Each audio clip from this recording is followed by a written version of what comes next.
여호수아 10장 1절에서 5절까지입니다. 제가 봉독해드립니다.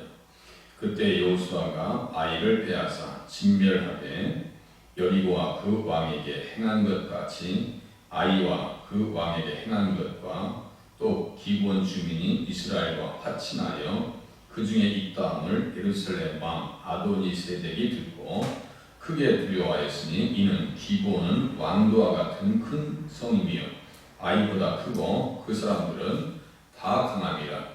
예루살렘 왕 아도니세덱이 헤브론 왕 호함과 야르못 왕 비람과 라기스 왕 야비야와 에글론 왕 드빌에게 보내어 이르되 내게로 올라와 나를 도우라. 우리가 기브온을 치자. 이는 기브온이 여호수아와 이스라엘 자손과 더불어 화친하였음이니라 하며 아모리 족속 위에 5 왕들 곧 예루살렘 왕과 헤브론 왕과 야르못 왕과 라기스 왕과 에글론 왕이 함께 모여 자기들의 모든 군대를 건드리고 올라와 기브온에 대진하고 싸우니라. 아멘. 이스라엘 백성들은 요단강을 건너서 여리고성과 아이성을 차례로 점거합니다. 그 와중에 기브온 족속들이 멸망을 두려워해서 여호수아에게 나와 화친 조약을 맺습니다. 지금까지 전쟁과 승리와 언약은 가나안의 중부 지역을 점령한 이야기입니다. 전쟁할 때 보면은 항상 허리를 자릅니다. 전략상 허리를 자르는 겁니다. 전략지 또 전쟁터의 중간을 잘라서 들어갑니다. 인천 상륙작전을 그렇게 해서 6.25 전쟁을 메가더 장군이 치렀던 것입니다. 여호수아가 가나안을 공략할 때 중부 지역을 그렇게 먼저 점령을 합니다. 이제 기브온 족속이 이스라엘 백성들과 화친을 맺었다, 조약을 맺었다라고 하는 소식을 들은 아도니세덱, 예루살렘 왕 아도니세덱이 5 왕과 연합해서 기브온을 치려고 합니다. 아도니세덱이라고 하는 이름의 뜻은 의의 주인이라는 뜻입니다. 예루살렘의 의의 주인. 원래 예루살렘은 의의 왕 멜기세덱이 통치해야 되는 곳이에요. 이게 신기하거든요. 예루살렘의 아도니세덱이 의의 주인이고 살렘 왕 멜기세덱, 살렘이나 예루살렘은 같은 말입니다. 시편 76장 1절에 써있는 것과 같이 그의 장막은 살렘에 있으며 그의 처소는 시온에 있도다. 예루살렘과 시온은 같은 산의 이름입니다.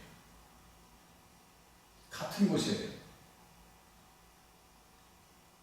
그래서 아도니세덱의 의의 주인이다. 멜기세덱은 의의 왕이다. 같은 말입니다. 이단들이 이름을 짓는 거 보면 기독교의 가장 좋은 이름들을 갖다가 도용합니다. 그와 같아요. 그동안 아도니세덱은 연합국의 맹주가 되어서 기브온 족속과 오늘 본문에 나타나는 헤브론, 야르못, 또 라기스, 에글론 이런 사람들과 함께 자기가 통치했었습니다. 아기들이 이렇게 연합을 했죠. 성경에 보면 만일 하나님의 성령을 힘입어 귀신을 쫓아낸다면 하나님 나라가 이미 너희에게 임하였느니라는 말씀이 있습니다. 그 밑에 강한 자가 무장을 하고 자기 집을 지킬 때에는 그 소유가 안전했다라고 합니다. 여기 강한 자. 또 누가복음 11장 22절에 보면은 더 강한 자가 없다 이거예요. 예수님께서 하시는 말씀이에요. 여기 강한 자와 더 강한 자. 여기 오늘 본문에 나타나고 있는 아도니세덱은 강한 자예요. 강한 자. 여기에 지금 더 강한 자는 누구예요? 여호수아와 이스라엘 백성들입니다. 제가 계속해서 말씀드리죠. 여호수아는 예수님의 이름과 같다. 예수님께서 우리 안에 오셔서 믿음을 통해서 우리가 예수님을 영접하면 더 강한 자 되신 예수님께서 재물을 빼앗는다는 거예요. 지금 생각해 보세요. 아도니세덱은 강한 자, 무장을 하고 자기 집을 지킬 때는 그 수요가 안전했다. 기브온 백성들과 그 가나안 연합국들을 아도니세덱은 그렇게 통치하고 거느리고 있었는데 더 강한 자 여호수아가 오니까 어떻게 돼요? 굴복되어졌다. 믿던 무장을 빼앗고 그의 재물을 나눕니다. 이렇게 말씀하고 있습니다.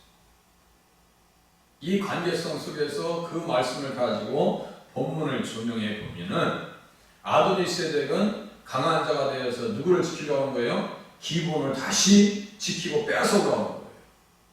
기브온이 누구의 손에 들어왔기 때문에요? 여호수아의 손에 들어왔기 때문입니다.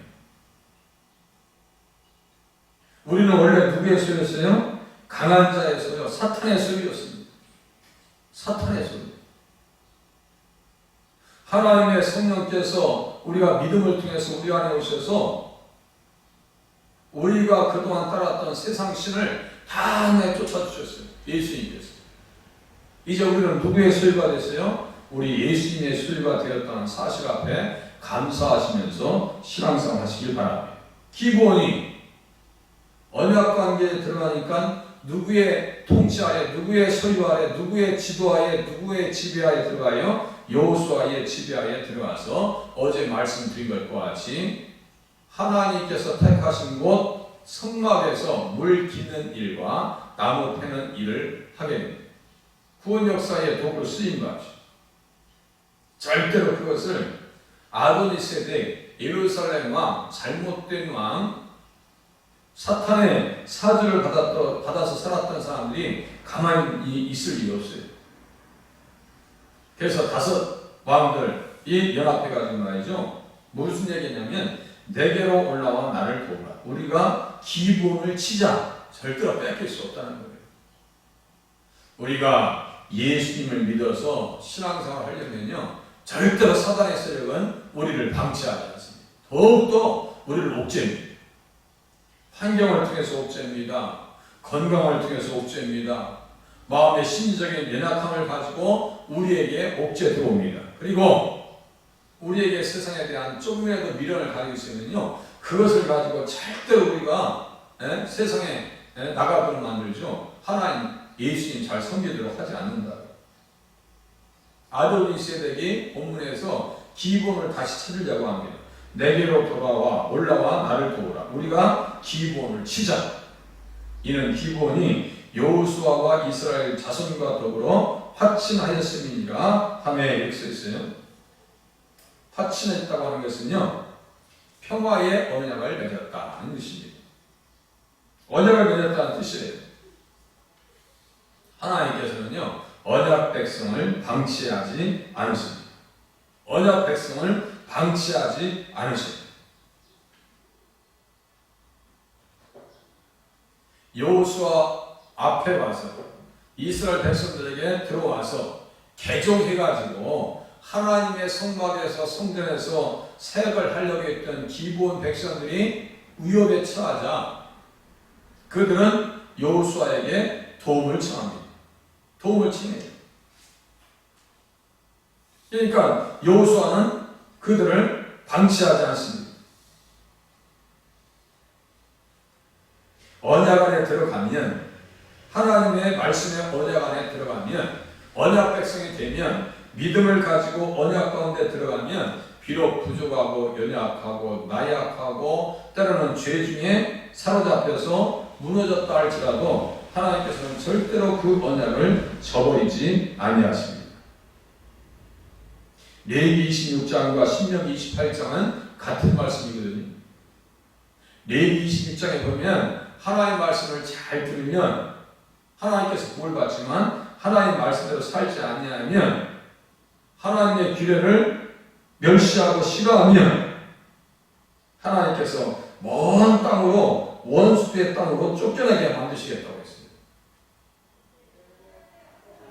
그럼에도 불구하고 주님은 어떤 말씀하시느냐? 그들과 맺은 내 언약을 폐하지 아니할 것이다. 믿음을 통해서 언약 가운데 들어가면 하나님께서 절대로 언약을 폐하지 아니하십니다. 기브온 백성도 똑같습니다. 내가 그들의 하나님이 되기 위하여 민족들이 보는 앞에서 애굽 땅으로부터 그들을 인도하여 낸 그들의 조상과의 언약을 그들을 위하여 기억하리라. 언약을 그들을 위해서 기억하리라. 이스라엘 백성들을 위해서 기억해 주리라. 언약을 오늘 본문에 위급한 상황 가운데 있는 기브온 백성들을 위해서 기억하리라. 언약 안에 들어오면요, 하나님께서 절대로 버리지 아니하십니다. 그래서 오늘 언약 백성이 되었다는 사실, 우리가 그동안 세상에 있을 때 세상 시간에 사로잡혀서 살다가 이제 성령님의 은혜 가운데, 인도하신 가운데 살 수 있다는 그 사실 앞에 우리는 깊이 자각하고, 이제는 무엇을 붙들고 살아야 돼요? 하나님 말씀에 붙들려서 하나님 말씀을 의지해서 살아가야 돼요. 지금 가나안 원주민들을 하나님께서 왜 진멸하라고 그러죠? 특별히 1절 보세요. 그때 여호수아가 아이를 빼앗아 진멸하였다. 진멸하였다.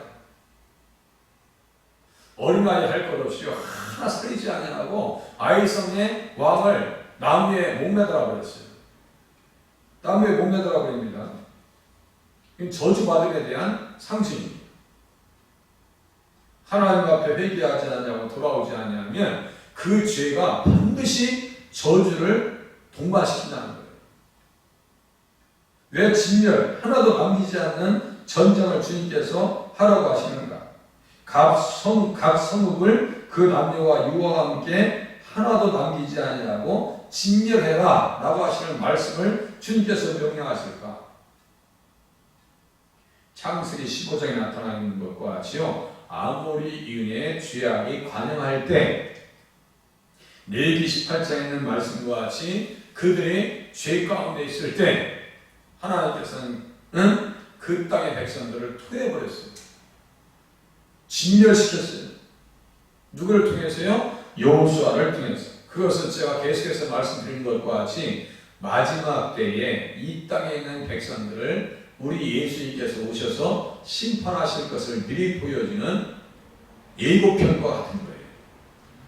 성경은요, 끊임없이 예언과 성취로 이루어집니다. 지금 하나님의 말씀이 이루어지고 있는 이 현장은 앞으로 또 다른 예언이 완성될 것을 이야기해요. 어떤 예언이요? 예수님께서 이 땅에 오셔서 죄 가운데 있는 백성들, 하나님을 대적하는 백성들, 예수를 모르는 백성들을 불과 유황불에 던져버리실 것에 대한 것을 지금 본문을 통해서 우리에게 계속해서 반복적으로 가르쳐 주고 있습니다. 그 와중에 멸망 직전에 기브온 백성들이 돌아왔고 라합의 가정이 돌아온 것입니다. 우리는 세상에 살면서 바쁘게 살면서도 무엇을 잃어버리지는 안 돼요? 믿음을 잃어버리지 아니하고 신앙생활 할 수 있는 저와 여러분이 되실 수 있기를 바랍니다. 언약 안에 들어오면 하나님께서 지키시고 보장하신다는 사실을 기브온 백성들을 지키기 위해서 아도니세덱이 5 왕과 더불어 연합해서 쳐들어올 때 여호수아와 그 백성들이 가서 도와주고 지켜주시는 것을 통해서 우리는 깨달아 알 수가 있습니다. 하나님 오늘도 언약 백성으로 살게 하시고 하나님의 도와주시는 은혜 가운데 살게 도와주시옵소서. 기도하시는 새벽이 되실 수 있기를 바랍니다.